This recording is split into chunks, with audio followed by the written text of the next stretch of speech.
हरे कृष्णा हरे कृष्णा। आप सभी का स्वागत है हमारे पौराणिक कथाओं के चैनल में। आज हम सब आपके सामने लेकर आए हैं एक और नई कथा। पौराणिक कथा के अनुसार सावित्री नाम की एक सती नारी थी जो मन, वचन और कर्म से केवल और केवल अपने पति की सेवा किया करती थी।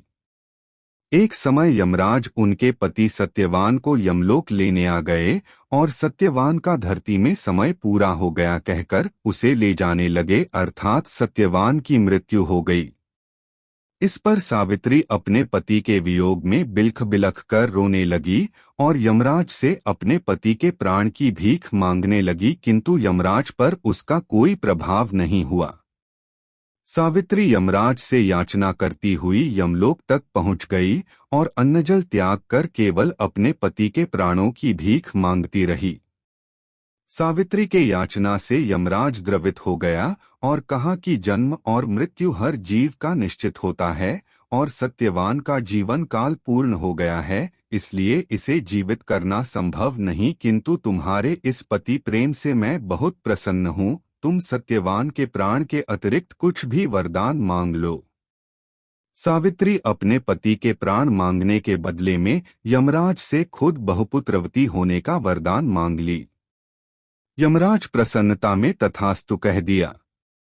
तब सावित्री ने कहा, देव, आपने मुझे पुत्रवती होने का वरदान दिया है।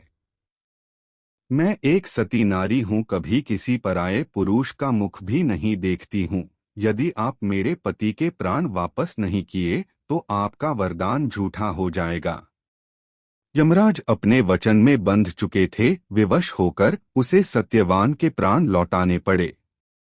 इस दिन संयोग से कार्तिक कृष्ण चतुर्थी था, इसलिए इसके बाद से ही नारियां अपने पति के प्राणों की रक्षा के निमित्त अन्न जल त्याग कर यह व्रत करती हैं।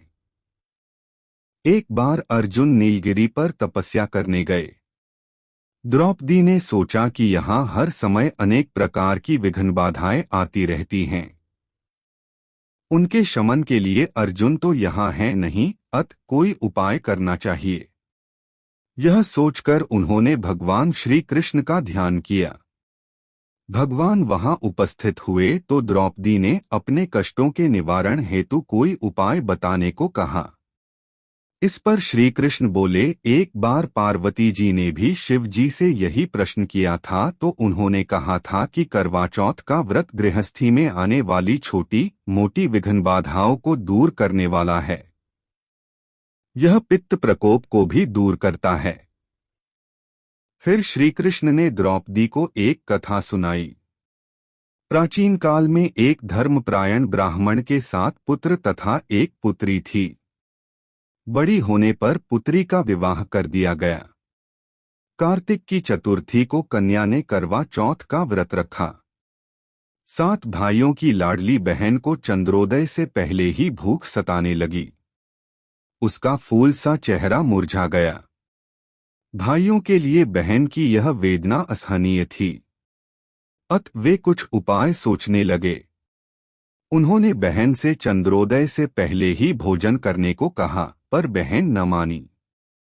तब भाइयों ने स्नेहवश पीपल के वृक्ष की आड़ में प्रकाश करके कहा, देखो, चंद्रोदय हो गया।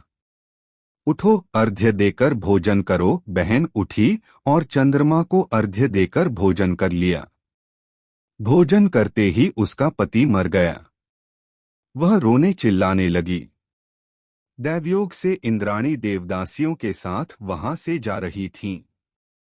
रोने की आवाज सुन वे वहां गईं और उससे रोने का कारण पूछा। ब्राह्मण कन्या ने सब हाल कह सुनाया। तब इंद्राणी ने कहा, तुमने करवा चौथ के व्रत में चंद्रोदय से पूर्व ही अन्नजल ग्रहण कर लिया, इसी से तुम्हारे पति की मृत्यु हुई है। अब यदि तुम मृत पति की सेवा करती हुई 12 महीनों तक प्रत्येक चौथ को यथाविधि व्रत करो, फिर करवा चौथ को विधिवत गौरी, शिव, गणेश, कार्तिकेय सहित चंद्रमा का पूजन करो और चंद्र उदय के बाद अर्घ्य देकर अन्नजल ग्रहण करो तो तुम्हारे पति अवश्य जीवित हो उठेंगे। ब्राह्मण कन्या ने अगले वर्ष 12 माह की चौथ सहित विधिपूर्वक करवा चौथ का व्रत किया। व्रत के प्रभाव से उनका मृत पति जीवित हो गया। इस प्रकार यह कथा कहकर श्री कृष्ण द्रौपदी से बोले, यदि तुम भी श्रद्धा एवं विधिपूर्वक इस व्रत को करो तो तुम्हारे सारे दुख दूर हो जाएंगे और सुख सौभाग्य धन धान्य में वृद्धि होगी। फिर द्रौपदी ने श्री कृष्ण के कथनानुसार करवा चौथ का व्रत रखा। उस व्रत के प्रभाव से महाभारत के युद्ध में कौरवों की हार तथा पांडवों की जीत हुई। वर्टिकल बार पतिव्रता करवा धोबिन की कथा।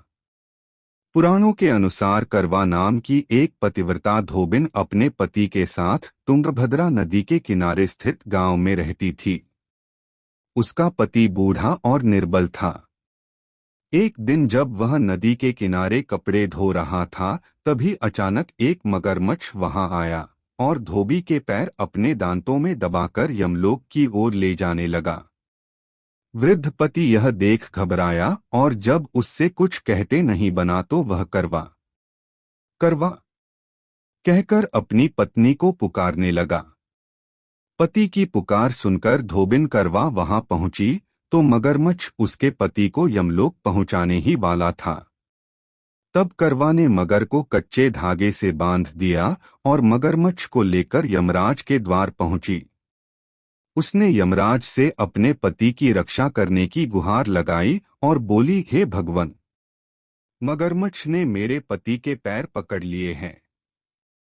आप मगरमच्छ को इस अपराध के दंडस्वरूप नरक भेज दें। करवा की पुकार सुन यमराज ने कहा, अभी मगर की आयु शेष है, मैं उसे अभी यमलोक नहीं भेज सकता।